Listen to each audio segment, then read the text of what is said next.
Bonjour et bienvenue sur autoplus.fr. Aujourd'hui, nous partons à la découverte du tout nouveau Mercedes EQA, le premier petit SUV 100% électrique de la marque. Alors vous vous dites sûrement, il nous parle d'un tout nouveau modèle et pourtant j'ai l'impression de l'avoir déjà vu quelque part. Eh bien c'est normal puisque ce Mercedes EQA est le clone, quasi-clone de son cousin le GLA, sauf que l'EQA est en 100% électrique alors que le GLA est en thermique.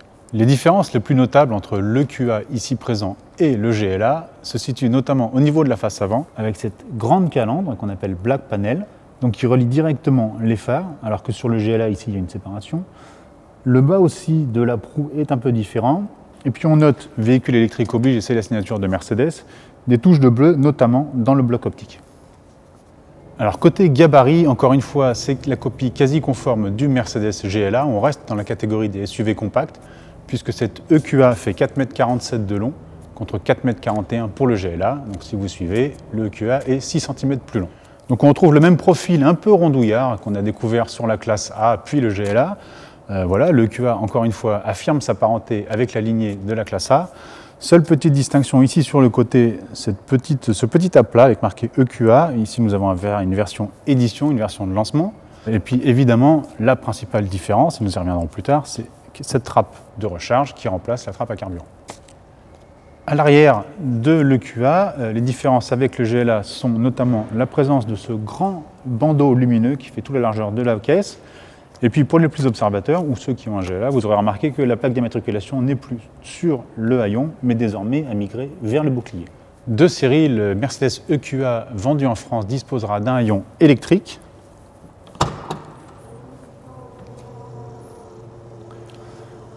qui donne accès à un coffre d'un volume de 340 décimètres cubes. Évidemment, pour cause de batterie, on perd la présence du plancher ajustable. Comme l'extérieur, l'intérieur de l'EQA doit beaucoup à la classe A et au GLA, puisqu'on retrouve la même architecture, avec des petits trucs sympas en plus, notamment la présence ici du double écran de 10,25 pouces, soit 26 cm. Je vous rappelle que dans la classe A et dans le GLA, c'est une option, a priori dans un pack fixé à 1 700 €. Mercedes est très généreux avec le QA puisqu'ici c'est fourni de série. Pour le reste, donc on retrouve l'environnement bien connu dans la classe A et dans le GLA comme je l'ai dit, avec beaucoup d'aide à la conduite, une interface assez intuitive et notamment des commandes vocales très efficaces. Petite particularité, c'est ici, et c'est une première chez Mercedes, cette aplat qui est rétroéclairé, et ça le rétroéclairage chez Mercedes c'est une première. On note aussi un éclairage différent sur les buses latérales. Enfin, de série, outre ce double écran de 10,25 pouces, le QA français disposera d'une caméra de recul, d'un éclairage intérieur qui proposera 64 coloris différents. Cette sellerie, en revanche, sera spécifique aux versions de lancement, avec un très beau cuir aéré. Pas de surprise, on est bien dans une classe A ou dans un modèle de la famille classe A avec cette large console centrale. Cette présentation un peu clinquante pour certains, mais franchement, en vrai, ça claque, il faut le dire, ça fait vraiment son petit effet. Donc voilà, Mercedes a fait le pari de partir d'une valeur sûre puisque la classe A plaît beaucoup et donc forcément avec ça le QA met tous les atouts de son côté.